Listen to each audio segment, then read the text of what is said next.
Baik, Assalamualaikum warahmatullahi wabarakatuh.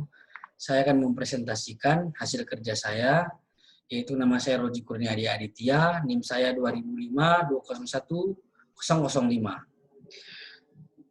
Yang dimana ini mata kuliah Manajemen Risiko dan Korporasi. Latar belakang.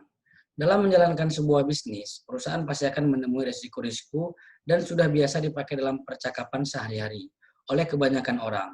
Risiko merupakan bagian dari kehidupan kerja individual maupun organisasi.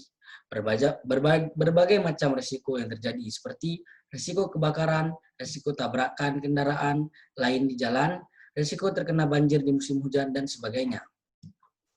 Risiko dikatakan dengan kemungkinan kejadian atau keadaan yang dapat mengancam pencapaian tujuan dan sasaran organisasi. Baik, selanjutnya saya akan menjelaskan pengertian dari risiko korporasi.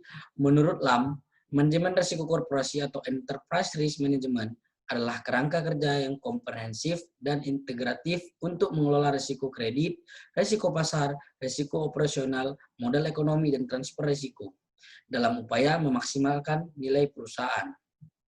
Menurut Otoritas Jasa Keuangan atau OJK, manajemen risiko adalah serangkaian metodologi dan prosedur yang digunakan untuk mengidentifikasi, mengukur, memantau, dan mengendalikan risiko yang timbul dari seluruh kegiatan usaha yang ada. Baik, selanjutnya jenis risiko korporasi. Menurut Bramantyo, pada perusahaan dapat dikategorikan menjadi 4 jenis. Jenis-jenis risiko korporasi. Pertama, risiko keuangan. Risiko keuangan adalah fluktuasi target keuangan atau ukuran moneter perusahaan karena gejolak berbagai variabel makro.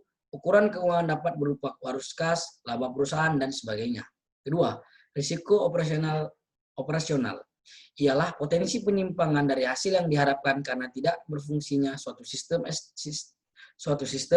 sumber daya manusia, teknologi, atau faktor lainnya. Yang ketiga, risiko strategis. Risiko strategis adalah risiko yang dapat mempengaruhi ekspor, korporat, dan ekspor strategis sebagai akibat keputusan strategis yang tidak sesuai dengan lingkungan eksternal dan internal usaha.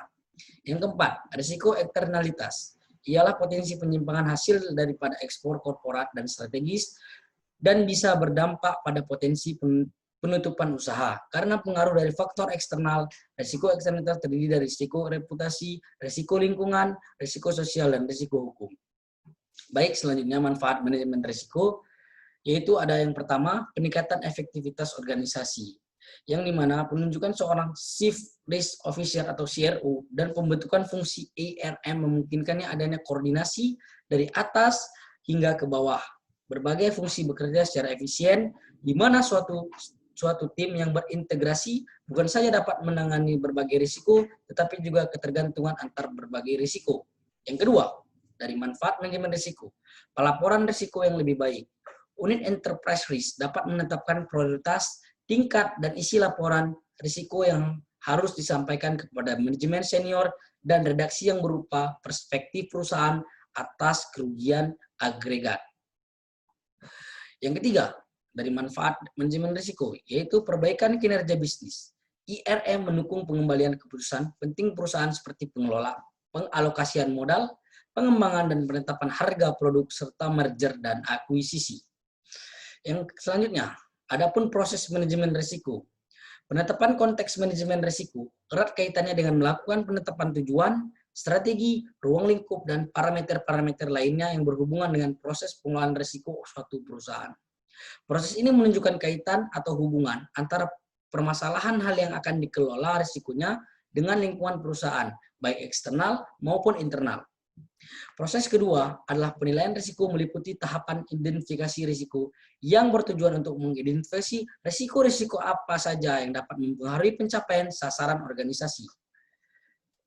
Proses ketiga dalam proses manajemen risiko ialah penanganan risiko yang berupa perencanaan atas mitigasi risiko-risiko untuk mendapatkan alternatif yang hasilnya berupa solusi sehingga penanganan risiko dapat diterapkan secara efektif dan efisien. Selanjutnya, organisasi dan fungsi manajemen risiko. Yang pertama, perencanaan atau disebut dengan planning.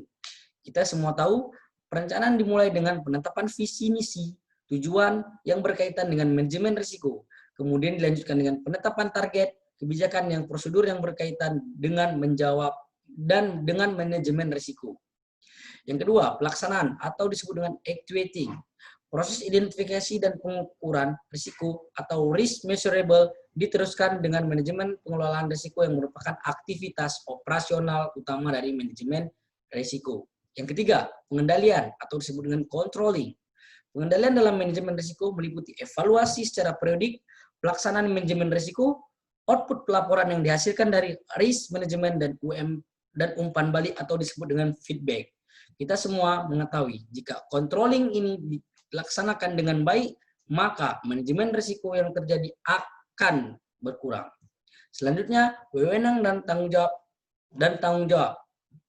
Suatu kerja manajemen risiko harus independen terhadap satuan operasional dan terhadap satuan kerja yang melaksanakan fungsi pengendalian internal yang tercermin pemisahan fungsi antara satuan kerja manajemen risiko, satuan kerja operasional, dan satuan kerja yang melaksanakan fungsi pengendalian internal. Proses pengembalian keputusan yang tidak memihak atau menguntungkan satu kerja operasional tertentu atau mengabaikan satu kerja operasional lainnya. Adapun kesimpulan dari hasil kerja saya, yaitu manajemen risiko merupakan aktivitas yang dilakukan oleh manajemen yang tidak terlepas dari risiko. Manajemen aset berbasis risiko lebih menekankan pada proses pengelolaan aset fisik yang sangat besar dan berhubungan dengan risiko yang melekat pada proses tersebut dengan melibatkan penerapan proses manajemen risiko terhadap aset utama perusahaan untuk mengidentifikasi dan mengelola penyebab utama kegagalan pencapaian sasaran perusahaan. Walaupun penerapan manajemen risiko pada perusahaan air minum di Indonesia khususnya perusahaan daerah air minum yang kita ketahui dengan perusahaan daerah air minum yang contohnya di Medan, perusahaan daerah PDAM Tirta Nadi. Namun, karena manajemen risiko merupakan praktek terbaik best practice, maka seyogianya sudah mulai dapat diterapkan secara sistematis, terintegrasi dan melekat pada setiap aktivitas bisnis, sehingga perusahaan air minum yang ada di manapun, khususnya pada aktivitas manajemen aset, sehingga tujuan manajemen aset dapat tercapai. Manajemen aset berbasis risiko kiranya dapat menjadi salah satu solusi dalam rangka memaksimalkan pengelolaan aset perusahaan air minum.